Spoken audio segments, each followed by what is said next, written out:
So yeah. You said something there. You said you're always looking to prove. What is it you're always trying to prove? I don't know what I'm trying to prove.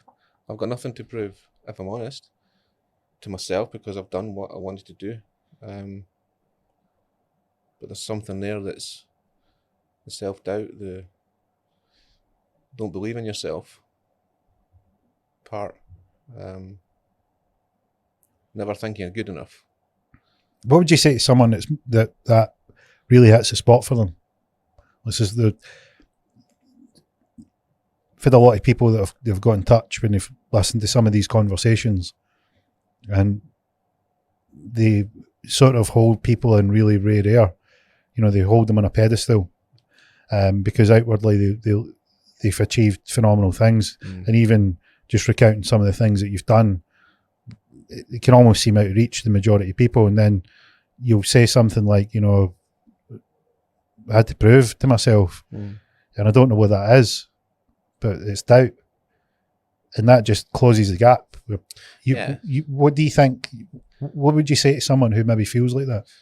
I've got no doubt in my mind that there's many people out there who've got self-worth is minimal, self-doubt.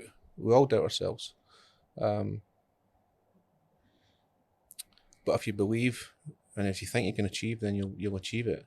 You just need to keep going. No one's going to do it for you. If you want it, go and get it. And that's easier said than done. It's quite flippant, but it is true. No one's going to get it for you. So is that what you think when you right? So you're sitting there, self-doubt's clouding your thoughts. Is that all you say? Nah, is there anything else in there? I think the older we get, we realise that we're all winging it. Everyone's winging it, no matter what they're doing. I think I'm winging it. I'm sitting talking to you. What are we doing sitting here? Talking about my life. It's I think we're all winging it. We can be good at something, but we wing most of it. Would you agree with that? Did I tell you the story of Phil? So I had Phil on episode 2 and episode 4. So Phil, on the topic of winging it, right? He was part of the decision when he was 8 years old to amputate both his legs, so his feet. So he's got prosthetic limbs, and I met him at a trading event. So down at a seminar, got to know him quite well. We had a few drinks after the seminar. So it's maybe the third time that I've met Phil. But you know when you hit it off with someone like the guy. Did he get legless? Well, he did at that point, but in more ways than I thought, because he was sinking the drinks pretty quick. And I said to him, I was like, Phil, we need to order you some like pizza or some chips. You're going to get pished. Like you can see it's coming on fast. And he's like, look, I've got something to show you. I'm thinking, where is this going? And he rolls up his legs and he's showing me, and I would have never known he had prosthetic legs. Wow. And I was like, well, you know, I was right on cue. Like, well, you know, here's me worrying about you getting legless, and it seems like you beat me to it. So he done loads and loads of things, same thing, loads of self-doubt, imposter syndrome, just complete masterstroke in a few decisions, but riddled with doubt. And he says that there was a job, he got into cyber security, he was, you know, building computers. He didn't have the money to improve his computer. He said his computer, he was like, I needed to buy sort of pieces and build it myself. So he became really, really good at all things computing, and he ended up breaking into a data center as an ethical hacker, where he's trying to get into, you know, a secure building.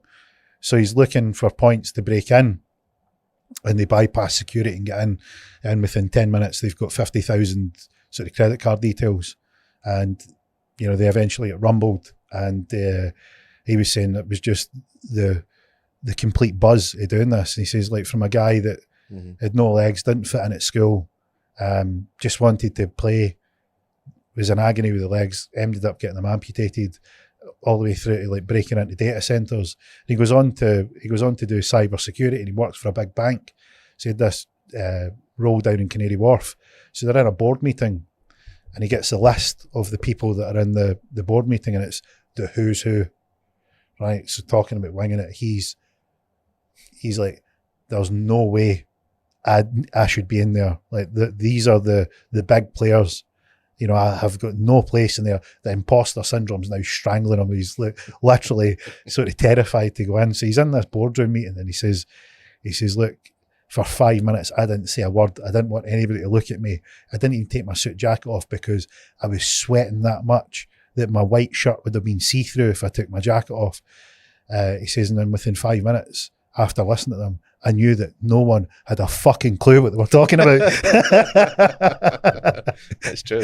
Just to your point about winging it. It's absolutely true. This is like, boardroom in a big bank in Canary Wharf. Yep. He says 5 minutes, and he's got it in his head that it's so big that these people are the who's who, and within 5 minutes, so 300 seconds, he's known that nobody has a clue what they're talking about. And the reason he was in the room was he had the skill set to be there.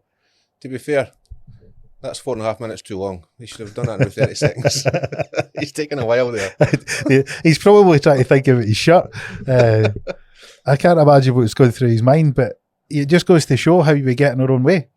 We really get in our own way. And that's, I guess, what you're trying to say is you're saying, hey, look, don't get in your way. Try it, because nobody's going to come rescue you. You need to do it.